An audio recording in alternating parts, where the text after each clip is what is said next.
Sveiki, mano vardas Benas, aš esu didžiulis paspirtukų fanas, su manimi šiandien kartu yra Kazimieras Grigaitis, Klaipėdos universitetinės ligoninės ortopedas, traumatologas ir mes pasikalbėsime apie saugų judėjimą paspirtukais, kas tampa vis didesniu iššūkiu mūsų visuomeniai. Kazimierai, ar galima teigti, kad paspirtukas, žodis paspirtukas tapo naujų keiksmažodžių jūsų profesijos žmonėms? Keiksmažodžių gal nepavadinčiau, tiesiog traumų padidėjimas matas, kažkokios didelės statistikos vėlgi neveda ligoninė, tai sunku tą pasakyti, bet jeigu žiūrėt bendrą literatūros duomenis, tai per kokius 5-10 metų išaugia yra traumų dėl paspirtuko elektrinio apie 5-7 kartus ir didžiulis padidėjimas matos, kai atsirado nuomojimų paspirtukų pati visa rinka ir jie atsirado pasaulyje. Tai kitaip tariant, tai yra tiesiog susiję, kuo daugiau paspirtukų, tuo daugiau traumų. Taip. O kokios vis dėlto būtų tokios dažniausias traumas ir kurias daugiausiai patiria paspirtukininkai? Dažniausias vėlgi iš patirties įvairių traumų pamatom, pasižiūrėti, jeigu vėlgi tą pačią bendrą statistiką, ką pasaulis rašo ir visa kita, tai pagrindinis dalykas tai minkštųjų audinių traumos, kas tai yra, tai nubrozdinimai, raiščių patempimai, visi tie dalykai, ką mes pleistriuką užklijuojam ir pasveikstam, apie 20% procentų yra jau kaulų lūžiai, kurie reikalauja operacinio gydymo. Tai jau, kai turim kažkokius lūžius, dažniausiai pasitaiko viršutinės galūnės traumos, tai ten riešas, alkūnė, petis, ten visa kita.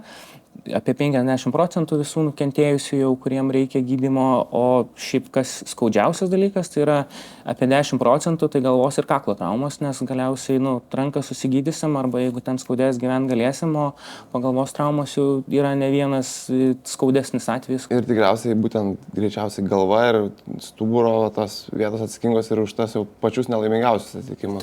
Taip, sudėtingiausia. Ir gyvybę kainuoja. Yra atvejų iš patirties, ne mano asmeninės, kur turim ir donorystės atvejai dėl paspirtuko traumos, tai čia tokia liūdnesnis vienas atvejis, bet šiaip taip, galvos traumos skaudžiausias dalykas. Vėlgi rankas mes kažkaip sutvarkysim, bet jau su galva būna. Čia ne visiškai liečia tiesiogiai jūsų atsakomybės, bet labai dažnai trauma ir dantis.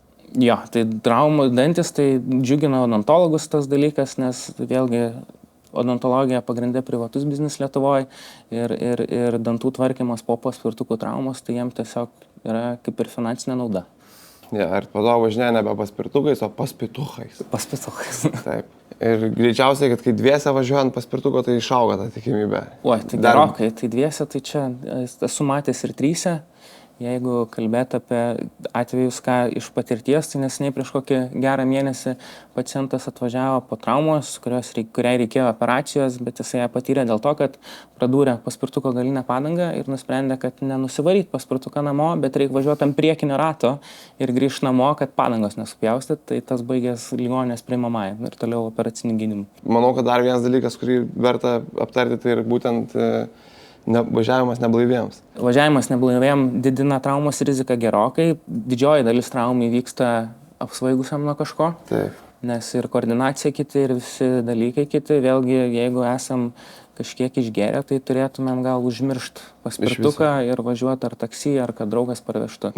Kažkaip dar, jeigu su automobiliais jau patruputį atrodo išgyvenam tą sėdimą prie vairo išgėrus, tai jau vis rečiau, tai paspirtukai toks netrodo tabu žmonėms. Aš esu matęs, kaip šunys vedžioja su paspirtukais. Čia jau virš visko, žinokit. Vedžioja ir vedžioja? Vežioja šunys ir su paspirtuku. Taip važiuoja paspirtuku ir šalia šuo ant pavadėlio ir vedžioja. Čia jau tikrai, čia yra, nežinau. Dar esu matęs, kaip važiuoja moteris, taip savo šunį įgrūdus, tokia kaip vaiko, nežinau kaip pavadinti, kur ant nugaros būna vaikui tokias užsidėti ir sugrūdus savo mopsą. Ir matos iš to šuns veido, kad labai jam nepatinka. Čia net ir gyvūnų kankinimas. Negana to, kad patys iš savęs darom klounus, tai dar ir šunis priverčiam tokias nesąmonės daryti. Žvelgiant į statistiką, matome paradoksą. 80% paspirtukininkų pripažįsta, jog reikia laikytis kelių eismo taisyklių. Tačiau net 64% nedėvi apsauginių priemonių, kas yra numatyta kelių eismo taisyklėse. Tai tarsi ir suvokia, kad reikia, bet to nedaro. Kokia galėtų to būti priežastis? Gal turi Kazimierai nuomonę? Aš manau, pagrindinė savęs nesaugoma priežastis ir kad važiuoja neblaivus, tai dar trauma savo, bet jeigu neatsakingai važiuojam, nesilaikom eismo taisyklių, tai mes galim ir kitus žmonės nieko dėtus sužalot, kas vėlgi pasiekmes ir tau, ir tam žmogui, kuris tiesiog ramiai ėjo keliu. Klausimas, kaip galim į tą žmonių sąmonę prisibelti ir priversti juos tos šalmus. Aš manau, vienas iš dalykų tai akcijos, paprasčiausios policijos, nežinau, šalmų dalinimas, bet ganėtinai gal prabangus dalykas. Kitas dalykas, reiktų daryti, baust visus ir...